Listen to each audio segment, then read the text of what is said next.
This week on the Hollywood in Toto podcast, we talk about why film critics are running scared from Am I Racist? Hey guys, it's just a movie. It's just Matt Walsh and his beard. Don't be afraid, but they are. And we'll get into that. We talk with film journalist Sasha Stone about being canceled by Hollywood. Yeah, the industry she covers has canceled her. We'll explain why and what she's got planned for next. I think you want to stay tuned. And we give a quick movie recommendation. It's a film that's coming out in video on demand this weekend. It's called Last Straw, and it is woke at times and also pretty good. We will explain in just a minute.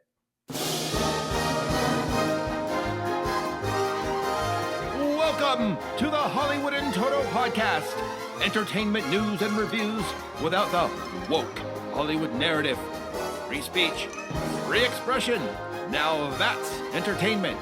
And here's your host, award-winning film critic, Christian Toto.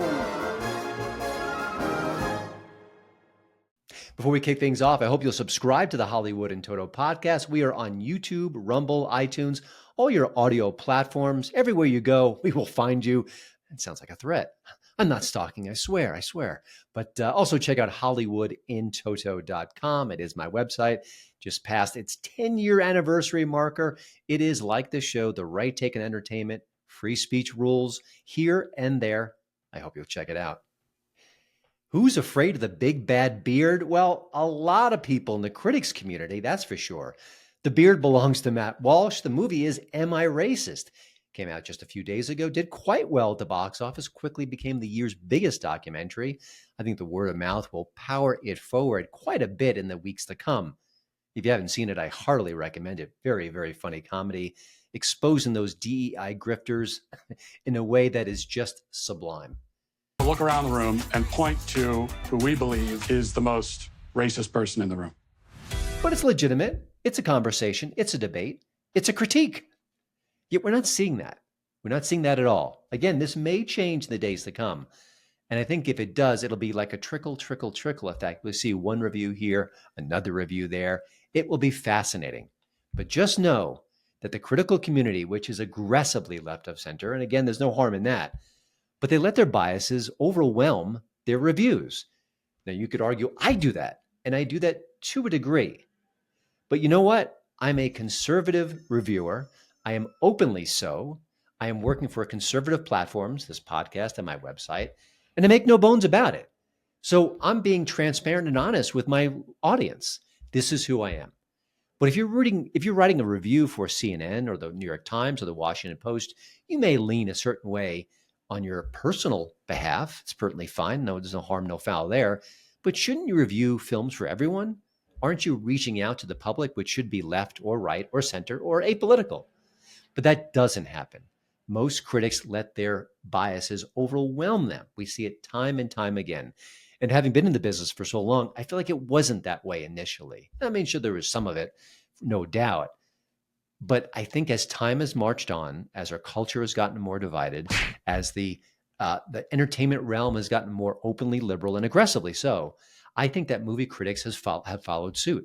So why aren't critics watching the movie? It's their job. I saw it. I reviewed it. But if you go to Rotten Tomatoes, at last count, there were either 6 or 7 reviews by Rotten Tomatoes approved critics. And none of them were from the quote unquote mainstream.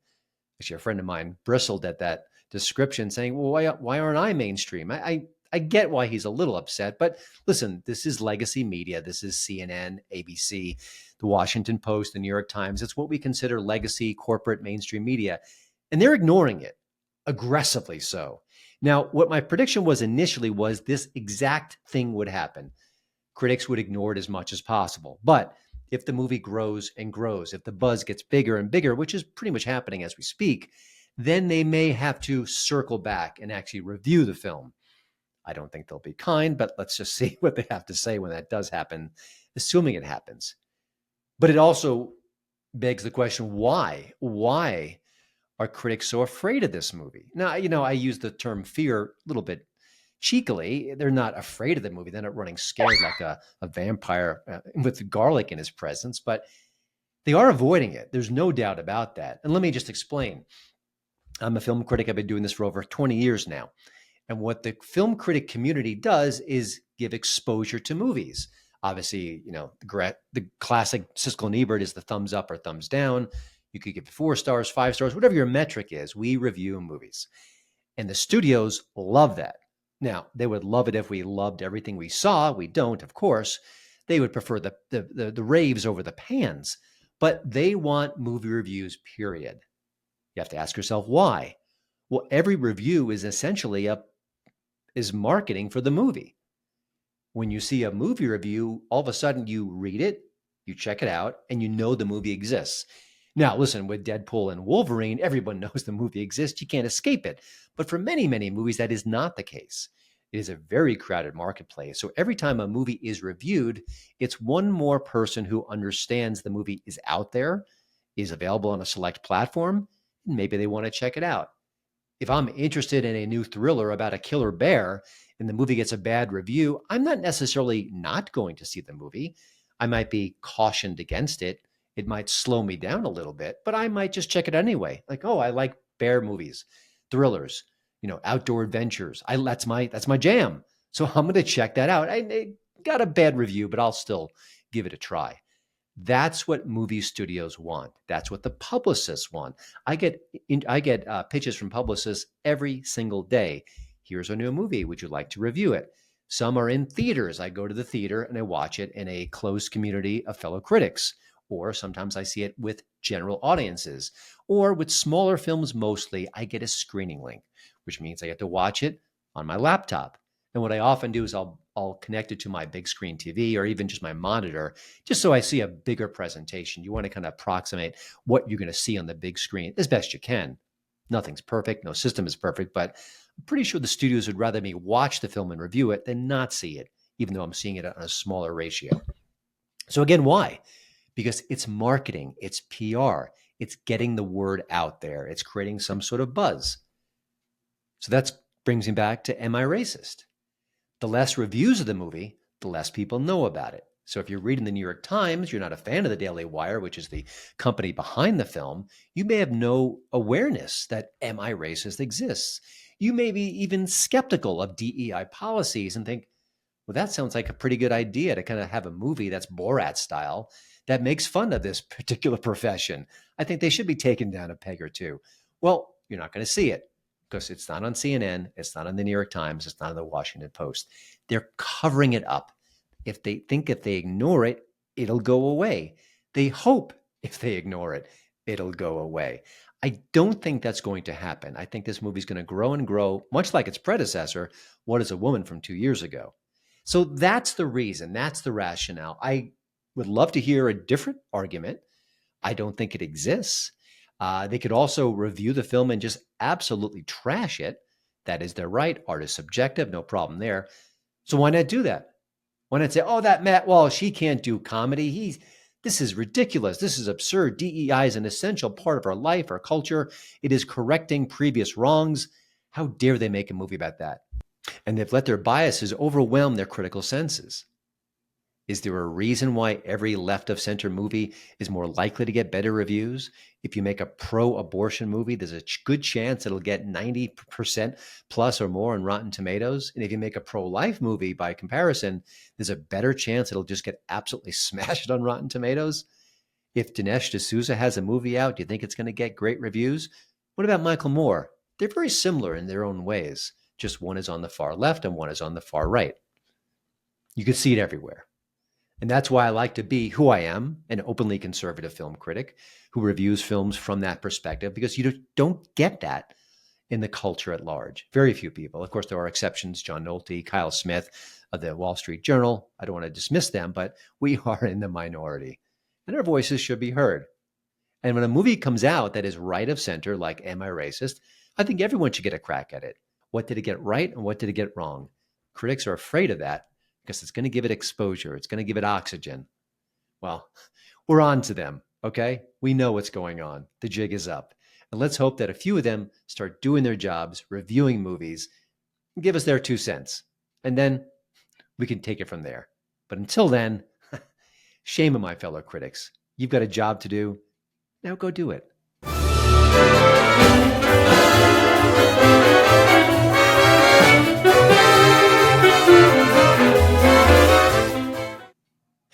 You could argue my next guest is a feminist icon. Her name is Sasha Stone. She's a film journalist. And about a decade or so ago, she created a website called awardsdaily.com. It covers the Oscar season. It covers all things movies, really, but it certainly does a deep dive when it comes to October, November, when the award season really kicks in. She's been doing it for a long time. It's a business. She made it herself from scratch. That is an incredible achievement. I've been doing the same for years. It is enormously hard. There is so much work behind the scenes. It is rather unglamorous, but she did it. She was successful. She also raised her daughter using the money from the website to forge a career, to bring up a young girl who's now an adult. What a wonderful story. It's a single mom bucking the odds. You can make a movie about it. But no, you're not going to see a movie about Sasha Stone unless it's a documentary and unless it's a hit piece. Because Sasha Stone, a couple of years ago, broke free of her liberal shackles. And it's not exactly like she's a conservative these days. She's just a free thinker. She looks at Donald Trump and sees there's something he's offering to the public that we're not getting everywhere else. She looks at the media and says, why are they treating Donald Trump like Hitler? Maybe that's wrong. She looks at pop culture and says, why aren't the stars celebrating free speech and attacking big tech censorship? And for all those reasons, she's now the enemy when it comes to Hollywood. And it all came to a head just recently. She made a quip on social media. We'll get into that in a minute in the interview. And everything came crashing down. Big studios said, we can't advertise on her site anymore. This is a bridge too far. She's gone too far. This MAGA darling, well, we can't deal with her anymore. So for her crime of thinking on her own, of betraying the industry, of just having a different set of values and a different point of view, she's been canceled. Her name is Sasha Stone. She's on Substack as well. You can check that out. She's got some great columns there, which are often linked to by Real Clear Politics, which is really not only a great website, but when you're linked to Real Clear Politics, you're writing well. It's good stuff. It's a stamp of quality, and she gets it often. Trust me. She knows what she's writing about. She is a voice well worth listening to. And I hope you enjoy my conversation with Sasha Stone because she's got a lot to say. Well, Sasha, thanks for joining the show again. We didn't talk too long ago, but everything that's been going on in your life and your career, I thought it merited a follow-up conversation. So let's start. I think you maybe even teased that you didn't even read the hit piece in question, but the Hollywood Reporter a few weeks ago wrote a story about you, calling you a MAGA darling, and describing some of the industry sources that were souring on you. And the reason they're souring on you was such a convoluted, silly, absurd situation. You made a quip about white power. I think it was in regards to the white dudes for Harris thing, if I'm correct. I thought it was funny, but but it's a quip, and it's obviously a quip. And then all heck broke loose, and they actually wrote a story about you. So let's start there. What's your perspective on what happened and the why? Well, I mean, in a way, you kind of have to go back to 2020. And even before that, when I look back on my life, I just think, how could I have spent so much time on the internet? Like, what is wrong with me? But, I feel like I'm in some ways a sociologist. Like, I love studying history and human behavior. So a lot of what happened to me is just plain old curiosity leading me down certain paths. Mm-hmm.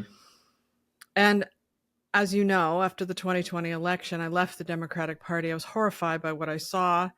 But even before that, mass hysteria had basically overtaken Hollywood. They'd lost their minds. And I'm still thinking I'm going to write a book about it. But and little by little, I overdosed, I would say, on hate, right? When I was a Democrat, I used to see all the what I would consider dehumanizing memes about Obama and Hillary. And it always hurt me. Like, I'm an overly sensitive person anyway. And there was something about that just felt bad. And I always thought, I'm so glad I'm on the side of the good guys. We would never do that. Well, we did. And we did it for almost 10 years. And look at where it's taken us. I mean, it's really horrifying to see where such collective hatred against one man and his supporters has done to our country, to our culture, to Hollywood. And eventually, for me, I couldn't be on that side anymore.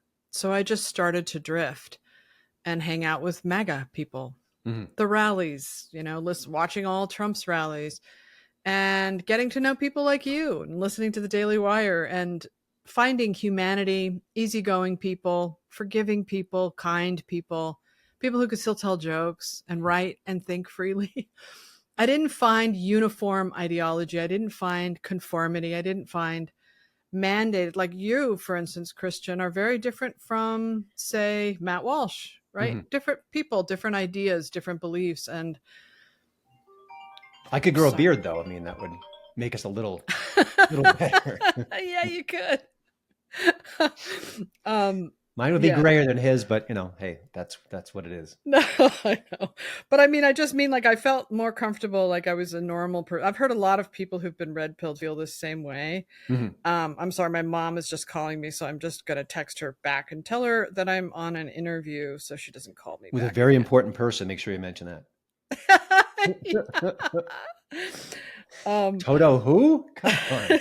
I know. That's not a But real name. it's so funny because I remember when you asked me to interview with you before, I remember thinking I was so nervous back then because I was so nervous that what people were going to think of me if I did, Uh-huh.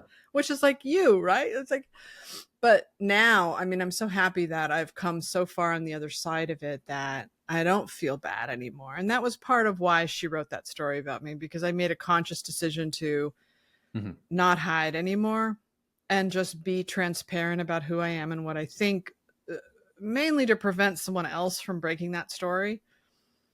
And I knew I was going to get into trouble for it. I knew that people were going to freak out. Mhm. I didn't think it would be quite that bad, I have to admit. So, what's been the worst part of it? I imagine it would be studios pulling their funding from your website. Obviously commercials The and ads. cold wall from the studios, the total shunning from Hollywood, the publicists, people you've known for over 20 years, Yeah. really shocking from close friends. A close friend that I've known over 20 years who's worked with me, just, so many people did. And not my really close friends. They're kind of like trying to tolerate me. They still love me as a person and they don't want to, but behind that niceness is from them, I think, is fear. She's one of them. I don't think people really understand what collective hatred can do to people, to a group of people. And I don't think we're prepared for it as a country, as a people, as a species, for what social media has done to us in that way.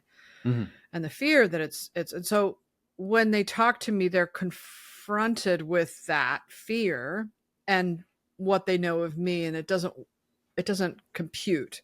So they have to try to rationalize it. Oh, she's been radicalized. Mhm. Something's wrong with her. My mom said she's gone to the dark side. She told my brother that. And I don't really see it that way. Like, I just see myself as someone who has escaped kind of what was like a cult like fear bubble, and I just didn't want to live that way anymore.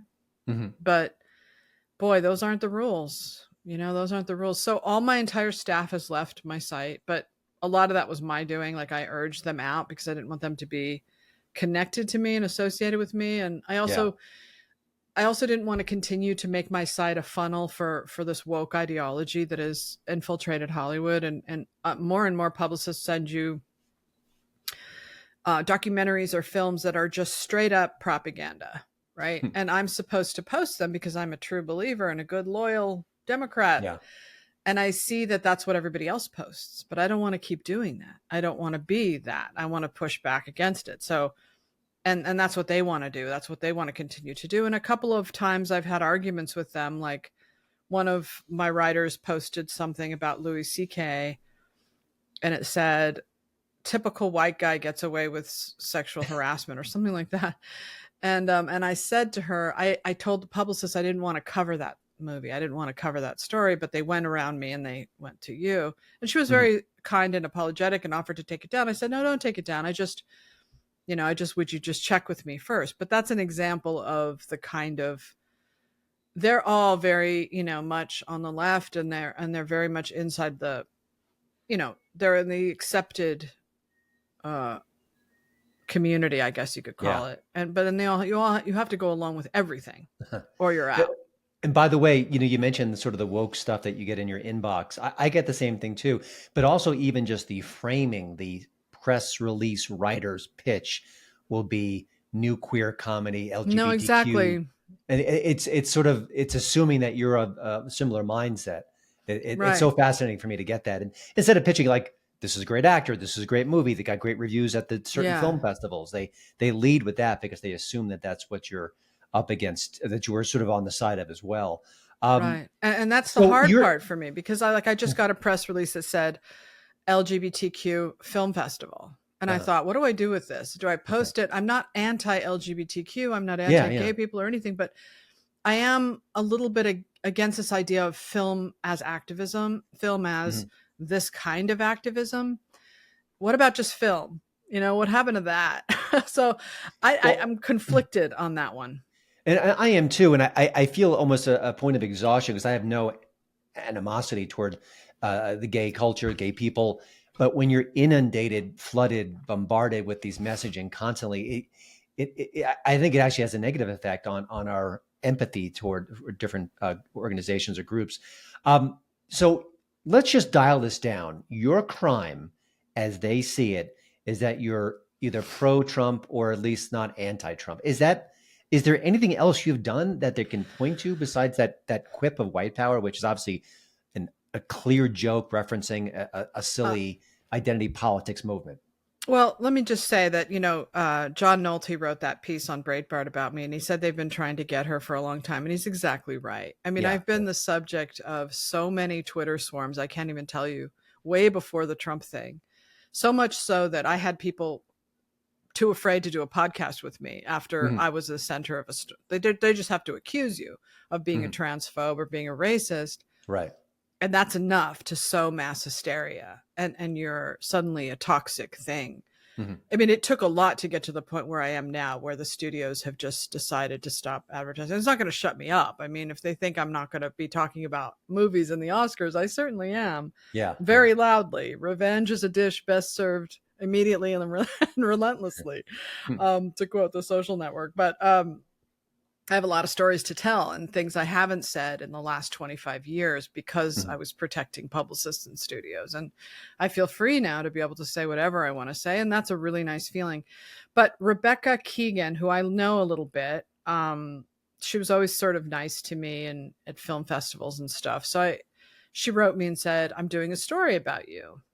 And I said, oh, great. I bet it's not about a single mom who built a business 25 years ago that launched an entire industry called Oscar watching, right? It's probably about my politics. And she said, yeah. And I said, well, if I don't talk to you, are you going to write it anyway? Yeah. So I talked to her. I spent 2 hours explaining to her as honestly and from the heart as I could, but I Mhm. knew it was going to be a hit piece.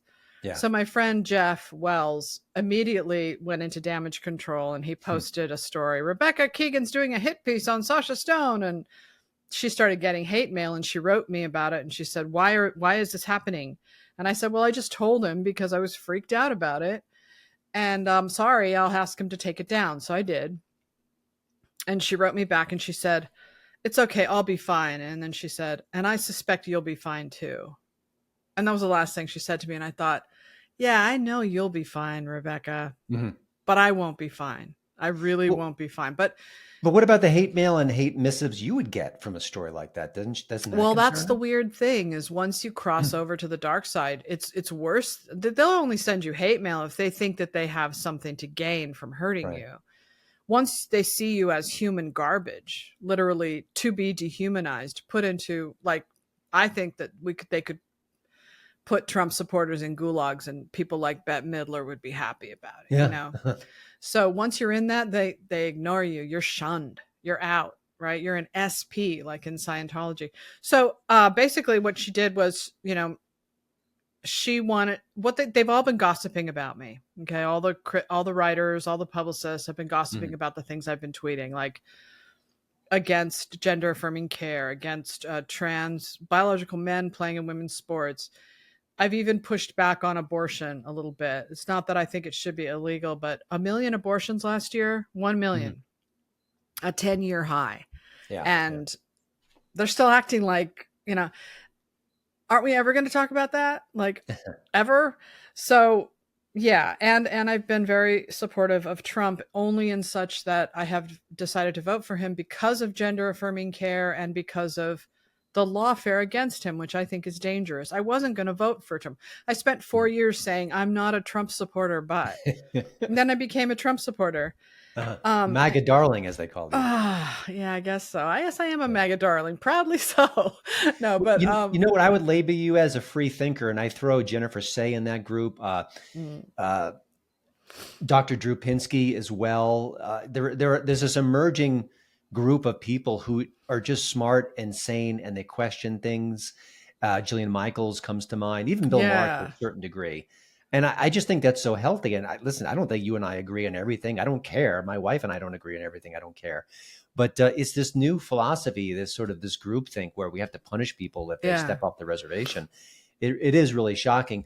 Listen, you're on Substack now. I want to delve into that briefly, but you're not a victim per se. I mean, you technically are, but you're going forward. And I also want to focus on that because maybe you talk a little bit about that, because I always think people like you and Gina Carano and Tyler Fisher, once they get punished, they could slink away.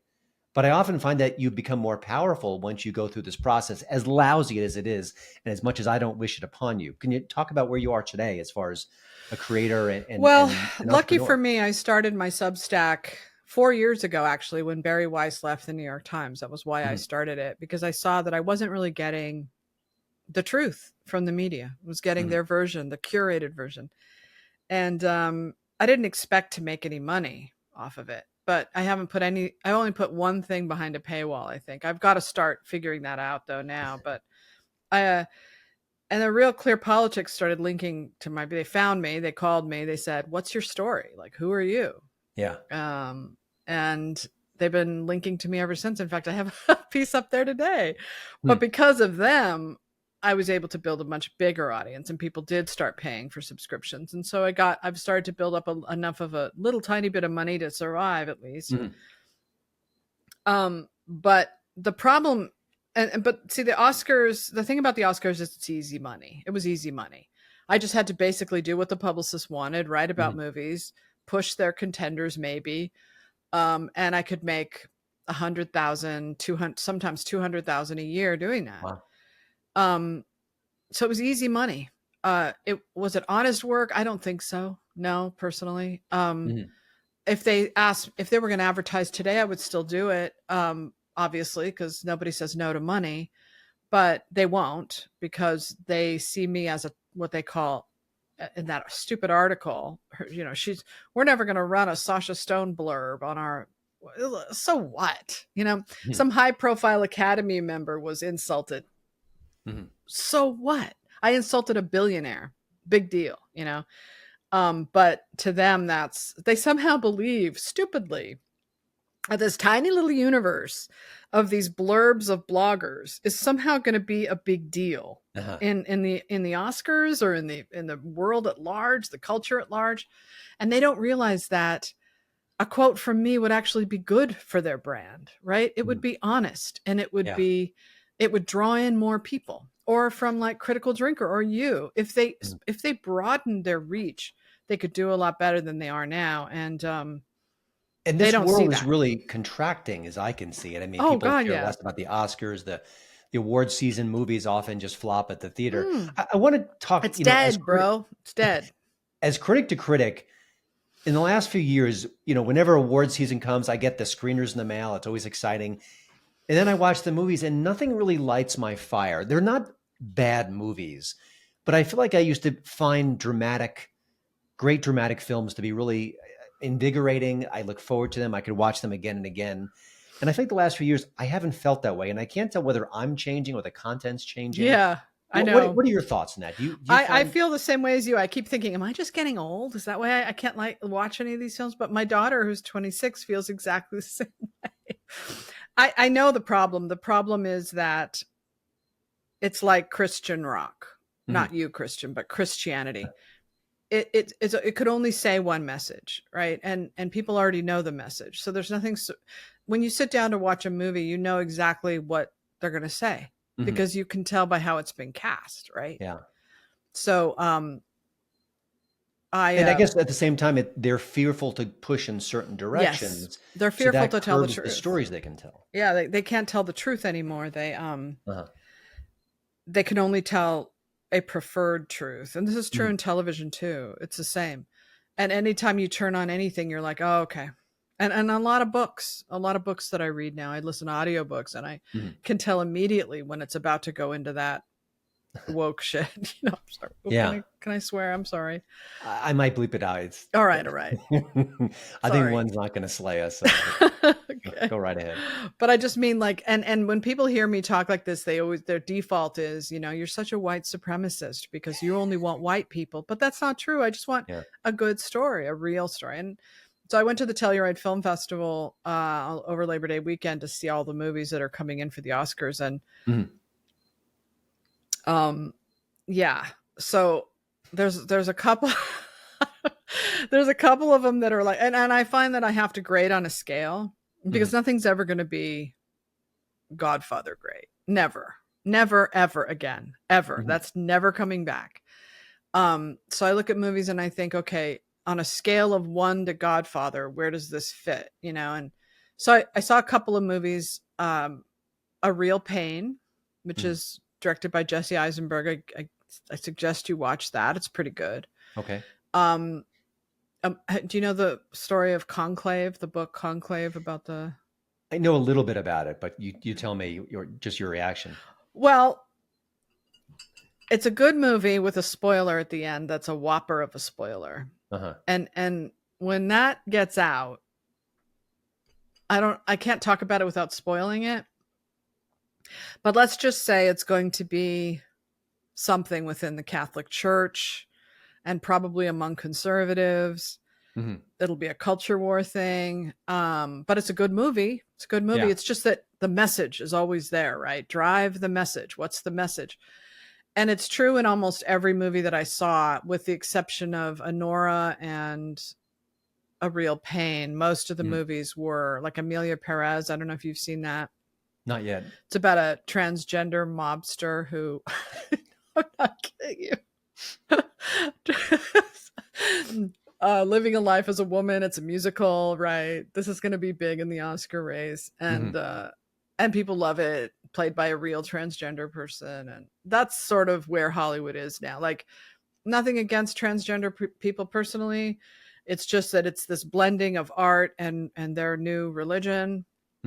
It's hard to find stories that are just stories, anyway. Yeah. And it's actually unfair to that community and other minority communities where because we're so bombarded with it, we almost have our hackles up in a way, like, oh, here comes the message. Yeah, no, exactly. Instead of like just being an artist who happens to be Black or gay or transgender or something. You mentioned before, like, about, white power. I thought that Get Out was one of the best horror movies in recent years. That Jordan Peele was just brilliant in that film. I think his subsequent films have been much weaker, but I want a Hollywood where a Black comedian can come out of nowhere and tell a ripping story. I mean, that's what we want. We just don't want the lectures and the finger wagging. Right. I mean, the most of the movies are about identity. They're about racism. They're about LGBTQIA community. Honora is about a sex worker. A Real Pain is about the Holocaust-ish, sort of. So, that's sort of old school. I mean, the truth is that there's always been ideology driven through movies, right? Whether it's American patriotism in the 1940s or, sort of the counterculture ideology in the 1960s and 70s. It's always been there. It's just that it's become so ubiquitous. It's swallowed up the entire industry. And what happens with them is that they feel, and I used to be like this, I used to be one of these people, is that they feel some kind of euphoria when they are celebrating a story about a marginalized person. It makes them feel something transcendent that they wouldn't feel otherwise if it was just an ordinary character. Like, if it's just a story about a white male protagonist directed by a white male director, it's not going to find any purchase in the film industry or the Oscars. I have a friend who works kind of is emerging as a talented screenwriter, and he talks about being running into a wall because he's a white male. I mean, I just And when It just you say that, people go, "Oh, poor white guys," like that's how they feel. But yeah. that's why I thought it was so funny that there was suddenly a white dudes for Harris. That's why I said white power. I said it sarcastically because Right. all of a sudden it's okay to join as a group of white men and say, Mhm. "Hey, we're white men. We're celebrating ourselves." And I know they were doing it to support her, but Right. still, like all of a sudden it's okay. It wouldn't have been. You can't do white dudes for Trump. Mhm. No. Yeah. Given there's a lot of negativity in this conversation, and understandably so, but Yeah. to deny that is deny reality. But what gives you hope about the culture and maybe more specifically Hollywood? I mean, are there filmmakers you're starting to admire who are emerging? Are there voices? Obviously I followed John Nolte. I worked with him for years, and Yeah. he's such a counter puncher. And Jeffrey Wells is someone who, from Hollywood elsewhere is not is blazing his own trail, like him or not, but that's what he's doing. What give us something positive about the emerging culture that we're dealing with here?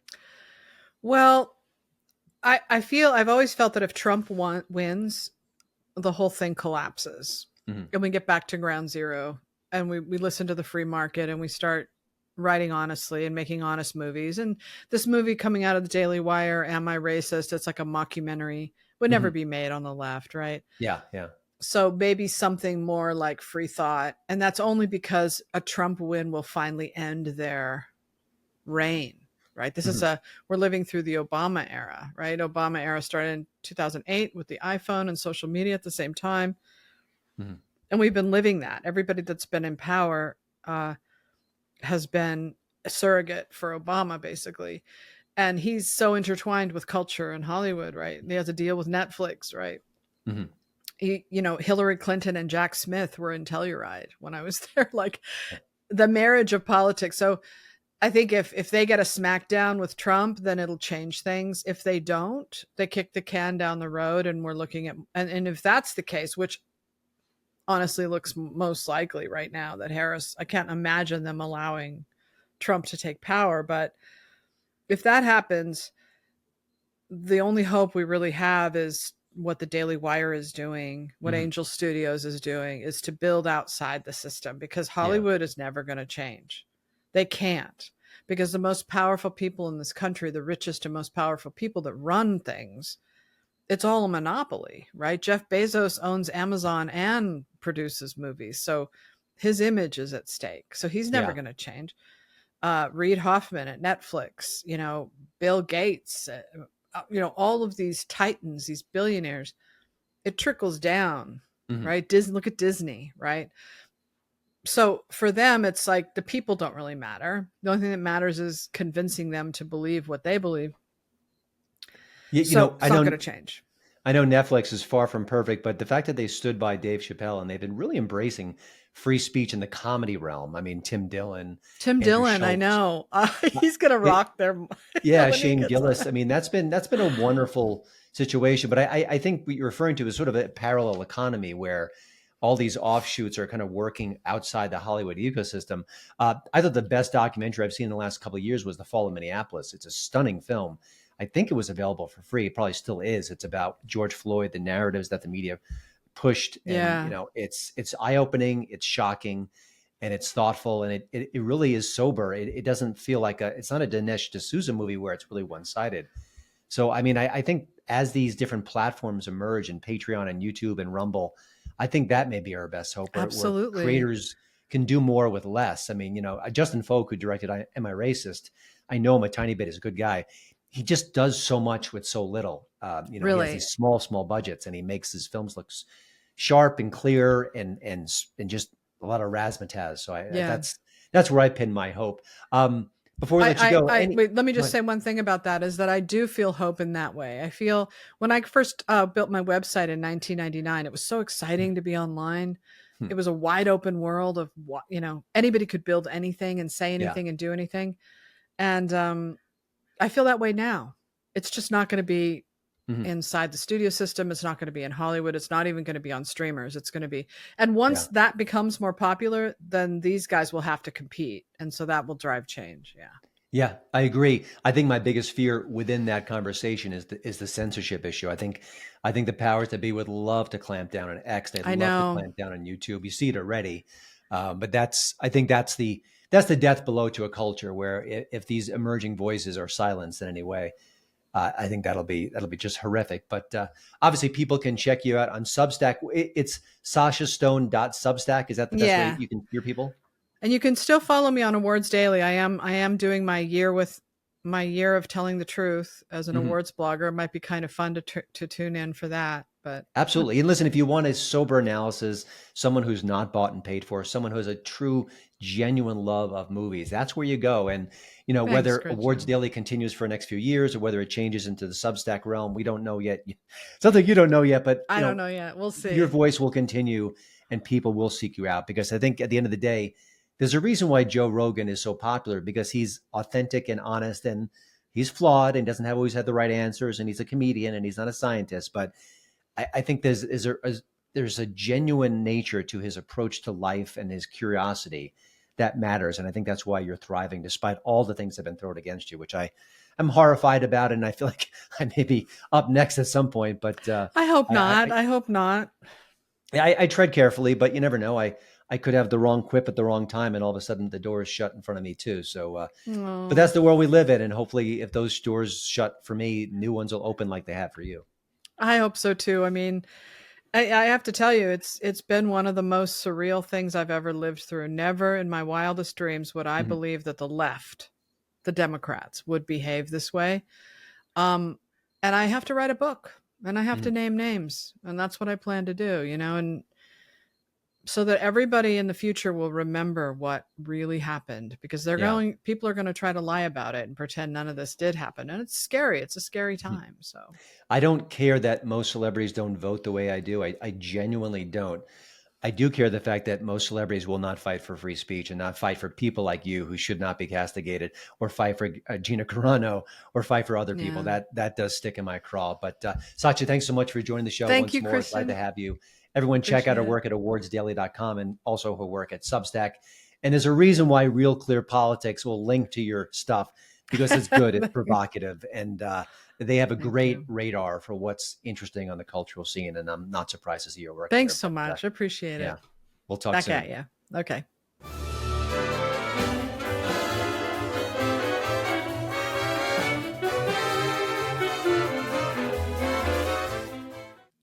Well, the show is almost over this week, but before we go, I wanted to share a movie review.